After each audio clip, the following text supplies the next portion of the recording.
Hello guys, welcome to back my YouTube channel study like play में। तो guys, आज का जो हमारा टॉपिक होने वाला है वो विद्युत धारा के ऊपर होने वाला है।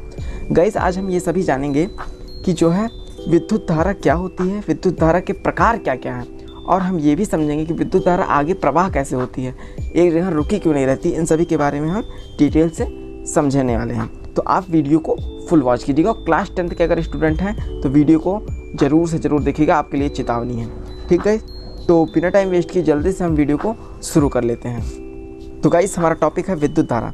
किसी चालक में विद्युत आवेश के प्रवाह की दर को विद्युत धारा कहते हैं।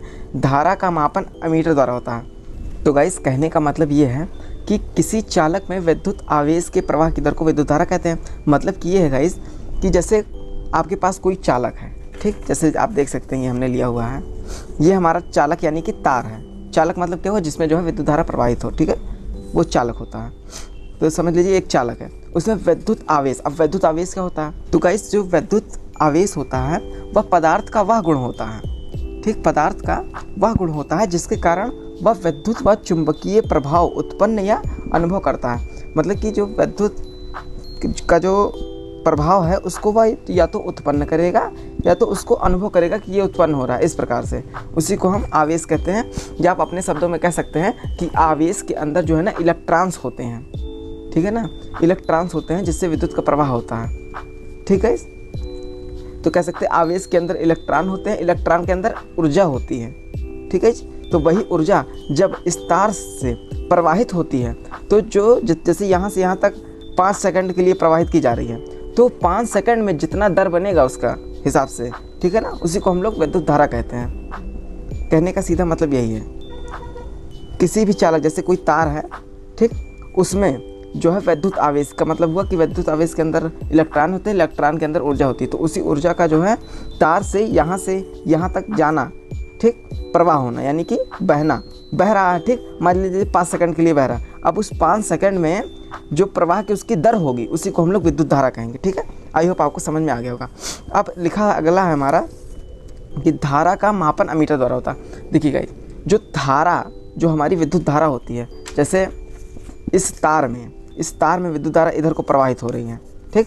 अब जब इधर से प्रवाहित हो रही है तो यहाँ पे एक मशीन लगा देते हैं, ठीक है ना, क्या लगा देते हैं, मशीन, जिसे हम लोग एमीटर कहते हैं, ठीक, एमीटर कहते हैं। इस यदि किसी चालक में टी समय में, ठीक है ना, यानी कि 5 सेकंड में क्यू आवेश मतलब मान लीजिए कि 4 आवेश, ठीक है ना, आप कह सकते हैं 4 आवेश प्रवाहित किया जा रहा है, तो चालक में उत्पन्न विद्युत धारा क्या होगा।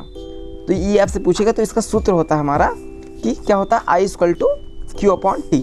जैसे हमने लिखा I = Q/T। तो कहने का मतलब ये है गाइस कि जो धारा होगी, ठीक, वो Q/T के बराबर होगी, ठीक। तो हमने Q क्या माना था, 4, तो 4, और T क्या माना था, 5, समय 5 माना था, 4/5। तो धारा हमारी क्या आएगी, 4/5। जब आप इसको पॉइंट में भी निकाल सकते हैं। तो इस प्रकार होता है, ठीक। अब हमारा एक पॉइंट है कि किसी चालक में विद्युत धारा का प्रवाह फ्री इलेक्ट्रॉन के कारण होता है। अब हम आपको बताएंगे कि ये जो धारा होती है ये एक जगह से दूसरी जगह तक ही क्यों जाती है।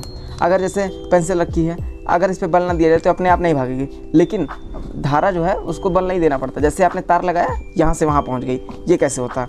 तो गाइस, ये जो ऊर्जा होती है, आपने जैसे समझा कि आवेश जो होता है, ठीक, उसके अंदर फ्री इलेक्ट्रॉन्स होते हैं। इलेक्ट्रॉन्स क्या होते हैं, आपने परमाणु मॉडल पढ़ा होगा डाल्टन का, ऐसे होता है, इस प्रकार से मॉडल होता है हमारा। इधर जो है इलेक्ट्रॉन चक्कर लगाते हैं, बीच में प्रोटॉन होते हैं, ठीक है, न्यूट्रॉन प्रोटॉन। तो आई होप अगर आपको ठीक से पढ़ा होगा तो आपको समझ में आया होगा, ठीक है। तो ये जो इलेक्ट्रॉन बाहर चक्कर लगाते रहते हैं, तो वैसे ही जो है इसमें जो है आवेश में इलेक्ट्रॉन होते हैं। तो वो जो इलेक्ट्रॉन्स होते हैं वो फ्री इलेक्ट्रॉन्स होते हैं, वो जो है इधर उधर प्रवाहित होते रहते हैं, भागते रहते हैं, आप कह सकते हैं। तो उन्हीं फ्री इलेक्ट्रॉन्स के कारण जो है विद्युत धारा एक जगह से दूसरी जगह तक प्रवाहित होती रहती है, ठीक। तो गाइस, आई होप आपको समझ में आ गया होगा कि प्रवाहित क्यों होती है, इसका कारण आपको समझ में आ गया होगा।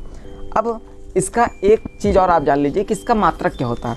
देखिए, धारा का जो मात्रक होता है वो कूलाम प्रति सेकंड होता है, ठीक, या एम्पियर आप कह सकते हैं, ठीक है, दोनों मात्रक होता है। कहीं कहीं अगर आप ऑप्शन जैसे पेपर में आपके आ जाए कूलाम प्रति सेकंड, तो आप कूलाम प्रति सेकंड लगाइए, नहीं तो एम्पियर लगाइए, ठीक।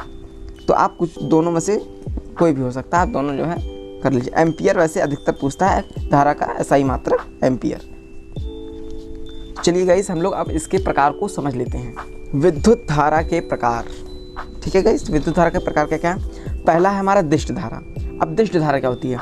एक दिशा में बहने वाली धारा को हम लोग दिष्ट धारा कहते हैं। उदाहरण सेल, दिष्ट धारा, जनरेट आदि।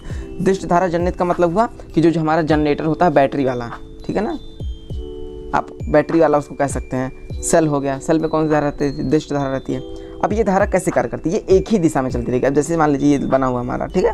अब आप देखिए ये एक ही दिशा में जा रहा है, आप सब देखेंगे ये इसी तरफ, ना इधर जा रहा ना इधर जा रहा, किधर नहीं जा रहा, ये सिर्फ इसी दिशा में जा रहा है। देखिए नीचे जा रहा नहीं जा रहा है, सिर्फ ऊपर ऊपर में ही सीधे दिशा में जा रहा है। इस प्रकार इसी को हम लोग दिष्ट धारा कहते हैं। तो आपको दिष्ट धारा समझ में आ गया होगा। अब हम प्रत्यावर्ती धारा क्या होती है इसे समझते हैं। तो गाइस दूसरा है प्रत्यावर्ती धारा। यह धारा परिणाम तथा दिशा में समय के साथ बदलती रहती है। ये जो है परिणाम तथा दिशा के हिसाब से जो है बदलती रहती है, ठीक है गाइस। तो इसका जो है निश्चित नहीं रहता है। उदाहरण बल्ब पंखा, आपके घर में बल्ब पंखा लगा रहता है, ये सब प्रत्यावर्ती धारा पे चलता है।